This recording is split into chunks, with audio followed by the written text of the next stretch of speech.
జై Hind friends, welcome to సమరసంఘం. మీతో మాట్లాడుతున్నది సునీల్ కుమార్ తాడేపల్లి. ప్రస్తుతం నారా లోకేష్ గారు తన రాజకీయ భవిష్యత్తుకి ప్రణాళికలు రూపొందించుకుంటున్నారండి. తన ఎదగాలి అంటే తన ఒక్కడి వల్ల కాదు, ఒక స్ట్రాంగ్ టీం అనేది ఉండాలి అతనికి అని ఆలోచించి ఆయన ఒక మెరికల్ లాంటి నాయకుల్ని ఐడెంటిఫై చేసి వాళ్ళని ప్రస్తుతానికి డెవలప్ చేస్తున్నారు. అందులో ఒక స్ట్రాంగ్ మెంబర్గా చెప్పుకోదగ్గ వాడు ఎవరంటే ఈ రాజేష్ మహాసేన.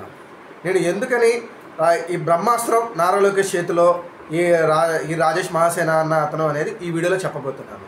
నా కంటెంట్ కానీ మీకు నచ్చితే please like, share and subscribe. ఇంకా వీడియోలోకి వెళ్ళిపోతే, నాకు 20 సంవత్సరాల నుంచి రాజకీయాలు తెలుసండి. 20 ఇయర్స్ నుంచి రాజకీయాలు ఫాలో అవుతున్నాను నేను. ఈ 20 సంవత్సరాల్లో పర్టికులర్గా ఆంధ్రప్రదేశ్ నుంచి చెప్పుకోదగ్గ దళిత నాయకులు లేరు అండి. అంటే దళిత నాయకులు లేరా అంటే ఎమ్మెల్యేలు ఉన్నారు, ఎంపీలు ఉన్నారు. కాకపోతే ఏంటి అంటే ఒక ఇన్ఫ్లుయెన్స్ చేయగలిగిన వాళ్ళు దళితుల్లో, ఆ నాయకులకి కేవలం దళితుల వరకు, ఆ నియోజకవర్గం వరకే ఫాలోయింగ్ ఉంటుందండి. స్టేట్ మొత్తం ఉండదు, వేరే కులాల్లో ఉండదు. కానీ ఫస్ట్ టైం ఒక నాయకుడిని చూశాను, రాజేష్ మహాసేన. తనకి దళితుల్లోనే ఫాలోయింగ్ కాదు, మిగతా కులాల వాళ్ళు కూడా ఆయన వీడియోలు కానీ ఇవన్నీ చూసి ప్రభావితం అవుతూ ఉంటారు. ఆయన వీడియోలు చూస్తూ ఉంటారు, ఏం చెప్తున్నారు రాజేష్ మహాసేన అని. అంత ఫాలోయింగ్ ఉంది. ఇంకా దళితుల్లో అయితే అతనికి ఒక కల్ట్ ఫాలోయింగ్ ఉందని చెప్పుకోవచ్చు. అంత ఎఫిషియెంట్ పర్సన్ ఇతను. ముందుగా ఇతని యొక్క యూఎస్పీ చూద్దాం. యూఎస్పీ అంటే యూనిక్ సెల్లింగ్ ప్రొపోజిషన్. మనల్ని మిగతా వారి నుంచి వేరు చేసేది. అంటే ఆ ఒక లక్షణం ఉంటుంది, ఆ లక్షణం అనేది మిగతా వాళ్ళలో కంటే మనకిలో ఎక్కువ ఉంటుంది. ఇతని యొక్క యూఎస్పీ వచ్చేసరికి పోరాడే తత్వం. 2019 నుంచి 2024 మధ్యలో దళితుల మీద వైఎస్ జగన్మోహన్ రెడ్డి గారి ప్రభుత్వంలో చాలా దారుణాలు జరిగాయండి. ఈ దారుణాల మీద ఎవ్వరూ నోరెత్తలేదు. కానీ ఒక్క రాజేష్ మహాసేన మాత్రం జగన్మోహన్ రెడ్డి గారికి ఎదురెళ్ళి మరీ పోరాడాడు. ఈ పోరాటంలో భాగంగా తన మీద చాలా కేసులు పడ్డాయి. మోర్ దెన్ 19 కేసెస్, అంటే ఒక 19 కేసుల దాకా పడాయంట ఆయన మీద. అన్ని కేసులు పెట్టించుకున్నాడు. ఆయన ఫ్యామిలీని మానసిక వేదనకు గురి చేశాడు వైఎస్ఆర్సీపీ వాళ్ళు. అంతలా ఇబ్బంది పడ్డా తన జాతి కోసం తన గొంతుని వినిపించడంలో మాత్రం ఎక్కడా తగ్గలేదు. ఆ పోరాట పటిమే ఈరోజు అతన్ని దళితుల్లో ఒక నాయకుడిగా నిలబెట్టింది.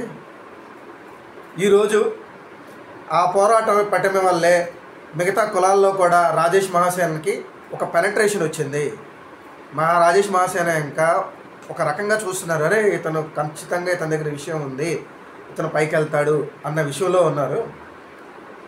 ఆ పోరాట పటిమని చూసి నారా చంద్రబాబు నాయుడు గారు అతన్ని గుర్తుండే ఉంటుంటుంది. ఆయన్ని కారులో ఎక్కించుకొని మాట్లాడారు, ఆయన కాన్వాయ్లో ఆయన పక్కన కూర్చోబెట్టుకుని ఉన్నారు. అంతలా అలా అంటే ఏంటి అంటే ముందు నుంచి సివిఎన్ గారికి ఈ కొత్త వాళ్ళు ఎవరున్నారు, ఎక్కడ ఉన్నారు, మెరికల్ లాంటి క్యాండిడేట్స్ కావాలి ఆయనకి. ఇలాంటి కంటెంట్ ఉన్న వాళ్ళు మరీ తీసుకుంటారు ఆయన. అలా ఎతికి ఆయన పిలిపించి మాట్లాడి పార్టీలోకి ఆహ్వానించారు. అంతేకాకుండా అతనికి పి గన్నవరం నుంచి ఎమ్మెల్యే సీట్ కూడా ఇచ్చారు. ఆ నియోజకవర్గంలో కొన్ని ఇంటర్నల్ ఇష్యూస్ వల్ల, ఈయన మీద కొన్ని నెగిటివ్ల వల్ల ఆయన్ని ఆ ఎమ్మెల్యే క్యాండిడేట్ నుంచి తప్పించారు, సీటు తెప్పించి జనసేనకి ఇచ్చారు. కానీ ఆయన ఎక్కడా అధైర్యపడలేదు, పార్టీ మీద ఎక్కడానో నోరు జారలేదు.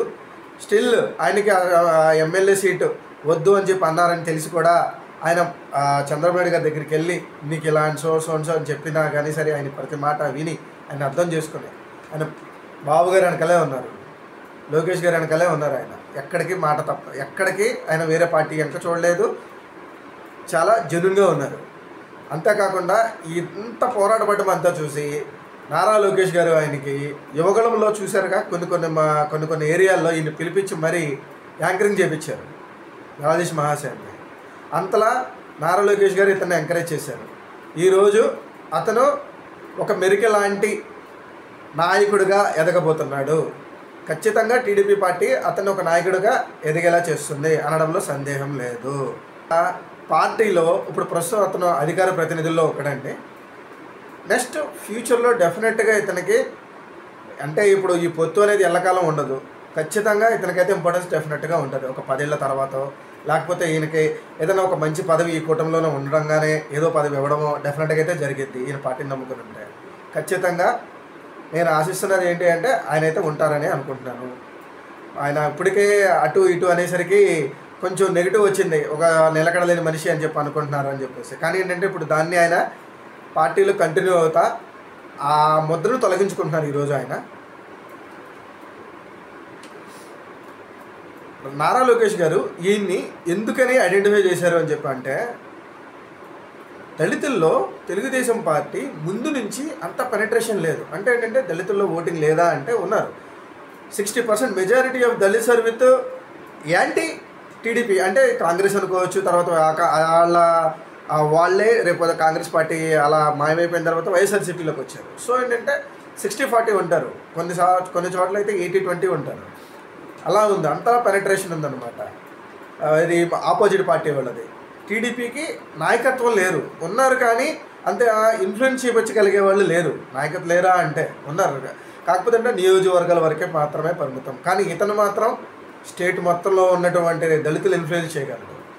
అందుకని చెప్పేసి నారా లోకేష్ గారు ఈయన్ని ఈరోజు ఒక నాయకుడిగా ఎదిగేలా చేస్తున్నారు. ఆయనకి డెఫినెట్గా ఆయనకైతే మంచి అవకాశాలు ఇస్తారు అనడంలో సందేహం లేదు, నో డౌట్ ఎట్ ఆల్. అందులో ఖచ్చితంగా ఈయన కానీ ఇదే పార్టీలో కంటిన్యూ అయితే ఫ్యూచర్లో డెఫినెట్గా ఒక ఎమ్మెల్యే అవుతారు.